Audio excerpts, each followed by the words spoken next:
बेटा आज का जो हमारा टॉपिक है वो है दूसरी ड्रग जो कि कोलेस्ट्रॉल लेवल को कम करने के लिए यूज़ होती है, उसका नाम है नियासिन ड्रग। बेटा इसको कोलेस्ट्रॉल लेवल को कम करने के लिए different type of the drug को यूज़ की जाती हैं। जैसे लास्ट लेक्चर में हमने देखा था अटारवास्टैटिन, सिमवास्टैटिन, स्टैटिन फैमिली यूज़ की जाती है। तो यहाँ पे हम नियासिन आज एक और ड्रग को पढ़ेंगे। ये ज़्यादा पॉपुलर ड्रग नहीं है, but this drug has some advantages and some benefits. That's why this drug is included in the pharmacological treatment of dyslipidemia. अच्छा बेटा, जैसे लास्ट लेक्चर में हमने कहा हमने अटारवास्टैटिन स्टडी की, अब नियासिन स्टडी कर रहे हैं, तो हमारा मकसद सिर्फ एलडीएल को कम करना नहीं होता, बल्कि कुछ और भी फैक्टर्स हैं जिनको हमें फोकस करना पड़ता है। जैसे टोटल कोलेस्ट्रॉल हो गया, या उसके अलावा ट्राइग्लिसराइड जो कि बहुत इंपॉर्टेंट फैक्टर है कोलेस्ट्रॉल लेवल के बढ़ने में, और ये जो है ना साइलेंट किलर भी है।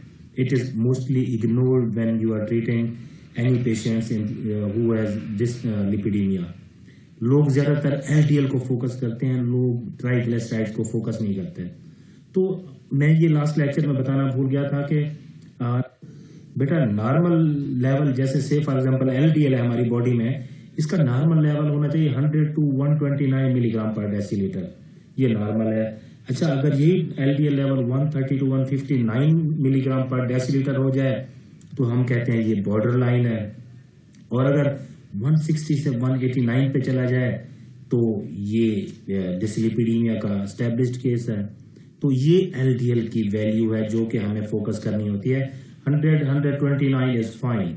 जो बॉर्डर लाइन है ना बेटा, इसकी जो पहली ट्रीटमेंट होती है वो लाइफस्टाइल मॉडिफिकेशन होती है, जिसमें आपको वॉक करने को कहा जाता है, आपको कहा जाता है कि आप ऑयली चीज़ें ना खाएं, आपको कहा जाता है कि आप इंटरनल ऑर्गन ना खाएं। लेकिन उसके बावजूद भी अगर आपका कोलेस्ट्रॉल लेवल नॉर्मल नहीं होता, फिर आपको फार्माकोलॉजिकल ट्रीटमेंट पे आना पड़ता है। ओके बेटा, ये था एलडीएल। अब नेक्स्ट क्या है? ट्राइग्लिसराइड्स, जिसके बारे में मैं अभी बात कर रहा था कि इसको हम निगलेक्ट करते हैं। तो ट्राइग्लिसराइड का normal level 40 to 160 milligram per decilitre है, ये नॉर्मल है, नो प्रॉब्लम एट ऑल। और अगर 160 मिलीग्राम से बढ़ जाए तो फिर ये डेंजरस हो जाता है। एचडीएल का जो लेवल है वो नॉर्मल, वो 40 to 60 मिलीग्राम पर डेसीलीटर होता है। तो जो फार्माकोलॉजिकल ट्रीटमेंट्स होती है ना बेटा, उनका मकसद ये होता है कि एलडीएल को और ट्राइग्लिसराइड के लेवल को कम किया जाए या एचडीएल के लेवल को बढ़ाया जाए। लेकिन एचडीएल लेवल को एक सर्टेन लेवल तक आप बढ़ा सकते हैं जो कि गुड कोलेस्ट्रॉल होता है। उसके बाद इसके भी एडवर्स इफेक्ट्स आना शुरू हो जाते हैं।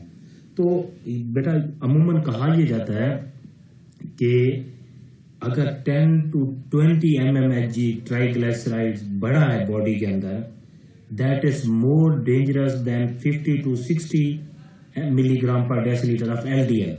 तो ट्राइग्लिसराइड का बढ़ा हुआ होना वो ज्यादा डेंजरस कंसीडर किया जाता है। अब क्या है कि niacin can reduce LDLC by 10% to 20%। It means अगर 20% वो कम करती है तो इट मीन्स कि ये 30 to 40 mmHg milligram per decilitre कम कर लेगी है।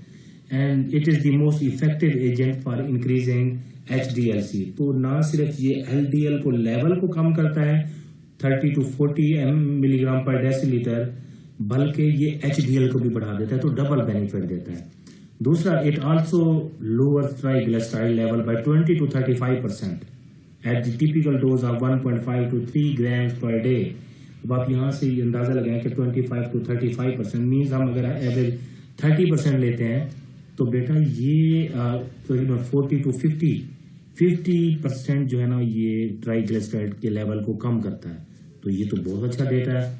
तो niacin can be used in combination with the statins and a fixed dose combination of lovastatin and long acting niacin is also available। तो बेटा ये अमूमन कॉम्बिनेशन में भी यूज किया जाता है, जहाँ पे जैसे हमने यहाँ पे देखा कि ये 30 to 40 milligram per decilitre triglyceride के लेवल को कम करता है। लेकिन अगर ट्राइग्लिसराइड का लेवल बढ़ा हुआ है 250-300 तक, कुछ पेशेंट्स का तो 400 तक पहुंचा होता है, तो ये तो बेटा फिर इस एक ड्रग से कम नहीं होगा। तो इसके लिए हमें ड्रग को कंबाइन करना पड़ेगा। तो अमूमन इसको कॉम्बिनेशन फॉर्म में भी रिकमेंड करते हैं। ये कुछ ड्रग्स हैं जो कि अवेलेबल है, नियासिन की मार्केट में अवेलेबल है। ओके, अब बेटा इसका मैकेनिज्म ऑफ एक्शन क्या है नियासिन का? बेसिकली होता ये है बेटा कि जब भी हम कोलेस्ट्रोल लेते हैं तो ये कोलेस्ट्रोल एडिपोज टिश्यू में चला जाता है, फैट में डिपॉजिट हो जाता है। तो एडिपोज टिश्यू में ट्राइग्लिसराइड्स जो होते हैं वो कन्वर्ट होते हैं फैटी एसिड में। तो आपकी ये जो ड्रग है नियासिन, ये ट्राइग्लिसराइड्स को फैटी एसिड में कन्वर्ट होने से रोक देती है। अब होता क्या है, अब जब ये ट्राइग्लिसराइड से फैटी एसिड बनता है, जैसे आप राइट साइड पे देख रहे हैं, तो ये फैटी एसिड एडिपोज टिश्यू से मूव करता हुआ लिवर में आ जाता है। लिवर इसी फैटी एसिड को जो ट्राइग्लिसराइड से बना होता है, इसको ऐसे प्रीकर्सर लेता होता है for the synthesis of triglycerides. Means ये बना ट्राइग्लिसराइड से होता है, फिर फैटी एसिड में कन्वर्ट होता है, लिवर इसी फैटी एसिड को लेता है, फिर ट्राइग्लिसराइड से बनाता है, फिर आगे से VLDL बनाता है, फिर VLDL से आगे LDL बनाता है। तो हम क्या करते होते हैं, हम इस चेन को ब्रेक कर देते होते हैं। तो जो नियासिन होती है वो एडिपोज टिश्यू के अंदर जो ट्राइग्लिसराइड से फैटी एसिड बनता है उसको ब्लॉक कर देते हैं। जब उससे ब्लॉक करेगा तो फैटी एसिड कम बनेगा, फैटी एसिड आगे लिवर में कम आएगा, ट्राइग्लिसराइड कम बनेगा, VLDL कम बनेगा, और जब VLDL कम बनेगा तो प्लाज्मा के अंदर LDL भी कम होगा। जब प्लाज्मा के अंदर LDL कम होगा तो उसकी डेपोजिशन भी कम हो जाएगी। तो बेटा eight gram doses niacin strongly inhibit the lipolysis in adipose tissue, thereby reducing the production of free fatty acids. The liver normally uses circulating free fatty acids as a major precursor of triglyceride synthesis. So, reduced liver triglyceride level decreases the hepatic VLDL production, which in turn reduces the LDLC in the plasma. तो बेटा ये इसका mechanism है। तो lipolysis को ये inhibit कर देता है और ट्राइग्लिसराइड जो है ना एडिपोज टिश्यू के अंदर डिपॉजिट है। Okay, therapeutic uses of niacin क्या है बेटा? Since niacin lowers both plasma level of cholesterol and triglycerides, तो इन दोनों के लिए हम इसको यूज करते हैं। तो ये इसका थेराप्यूटिक यूज है। फार्माकोकिनेटिक ऑफ नियासिन क्या है? Niacin is administered orally, tablet formulation में दी जाती है। It is converted in the body into nicotinamide. ये निकोटिनामाइड इटसेल्फ कुछ भी नहीं है जब तक ये को फैक्टर इसके साथ ना लगे, एडेनाइन डाइन्यूक्लियोटाइड, ये निकोटिनामाइड कोई मैकेनिज्म अपना रोल प्ले नहीं करता। So niacin it's nicotinamide derivative and other metabolites are excreted in the urine. तो पॉइंट यहाँ पे इंपॉर्टेंट ये है कि nicotinamide alone does not decreases plasma lipid level. तो इसीलिए इसके साथ ये जो को फैक्टर लगता है ना निकोटिनामाइड एडेनाइन डाइन्यूक्लियोटाइड NAD+, तो ये जो है ना फिर इसकी